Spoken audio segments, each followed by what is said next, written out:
Pour la programmation du filetage intérieur, ça va beaucoup ressembler au filetage extérieur, à quelques petites exceptions près.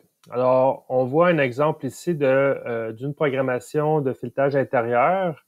On a toujours PNO, qui est le numéro de l'étape dans notre programme. Le mode, ça va être THR pour threading, pour filetage, et on va spécifier que c'est à l'intérieur qu'on veut faire le filetage. Fait que THR in. Le dièse, c'est le pattern de coupe. En fait, c'est la façon que l'outil va couper. Alors, si on fait une petite révision, parce qu'on l'a déjà vu dans le filetage extérieur, si on écrit le numéro 0, c'est un pattern standard où est-ce qu'il va enlever de la matière de moins en moins plus qu'il va creuser dans le filet. Alors, on a le pattern 1 que c'est constant et le pattern 2 qui est justement inversement proportionnel au nombre de passes. Fait que là, on va choisir le numéro 0. Chamf, encore une fois, c'est semblable. Le chamf, c'est que lorsqu'on termine le filet, si on écrit 0 ou rien, c'est qu'il va faire une espèce de montée comme ça ici, là, dans le filet. Il va se retirer. Il n'y a pas de chanfrein nécessairement ici. Tandis que si on écrit 1, on va avoir une sortie en angle pour faire une espèce de chanfrein, une sortie en angle de chanfrein à 45. Et si on écrit numéro 2 dans cette section-là, ben, ça va être plutôt à 60 degrés qui va être plus prononcé. Alors, ça, c'est l'option chamf que j'ai mis à 0. Alors, on n'a pas de chanfrein à la fin. Lead, c'est le pas du filet. Alors, on n'oublie pas que la formule du pas du filet, c'est 1 divisé par le nombre de filets par pouce si on est dans l'impérial, ce qui va nous donner une valeur numérique en millième de pouce. Comme dans notre exemple ici, c'est 83 millièmes le pas du filet. L'angle,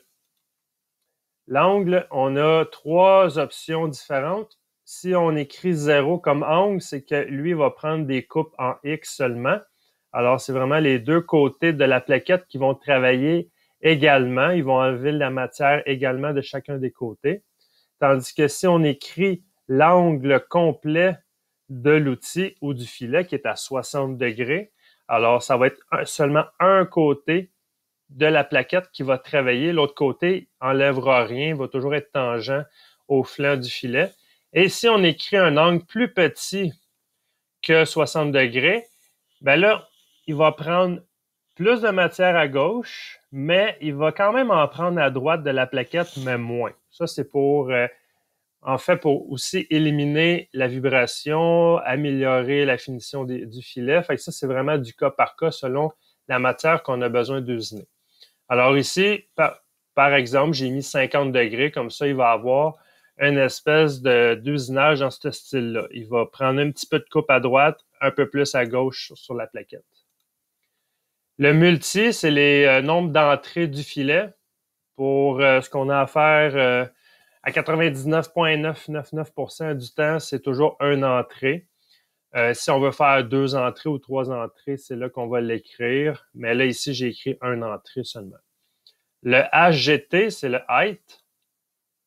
C'est la hauteur du filet. La hauteur du filet, on a un calcul.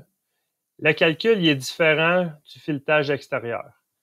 On est en filetage intérieur, la constante n'est pas pareille. Alors, la constante, ça va être 0,54127 divisé par le nombre de filets qu'on doit faire par pouce, ce qui va nous donner une valeur numérique. Là, dans notre exemple, c'est 53 millièmes. Ça, c'est la hauteur du filet, mais pour un filet intérieur.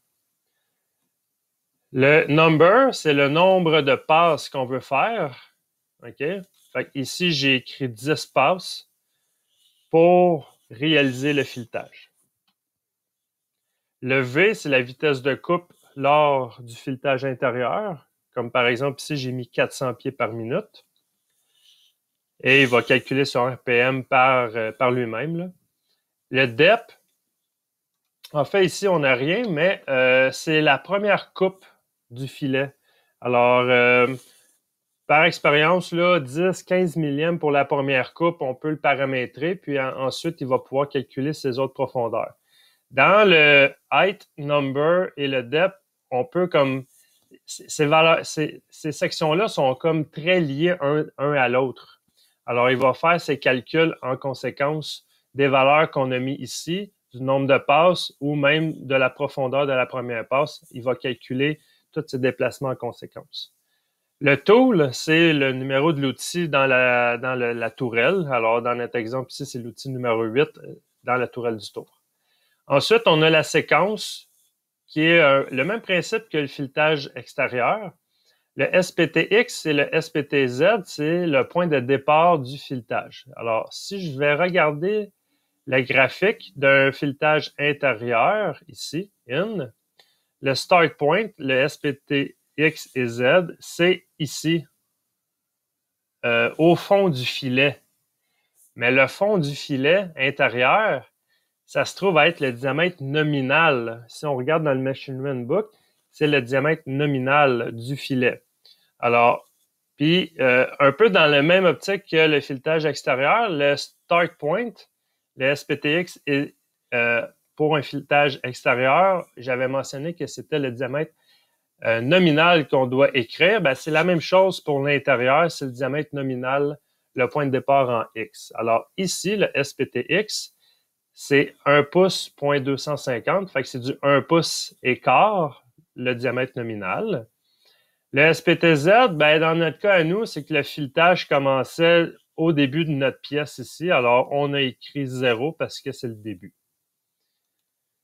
Ensuite, le FPTX et le FPTZ, c'est le point final du filet. En X, on ne fait pas de filetage conique. Alors, on commence à 1 pouce 250, on finit à 1 pouce 250. On fait un filetage droit. Alors, les deux ont la même valeur. Le Z, FPTZ, ben, c'est la longueur du filetage qu'on a besoin de faire.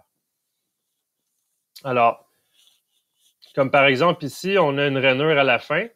Le Z, ça va être à cette position-là qu'on va écrire la fin du filetage. Alors, on a deux lignes. C'est le même principe que le filetage extérieur. La seule différence qu'on a, c'est le calcul de la hauteur du filet, que la constante n'est pas pareille.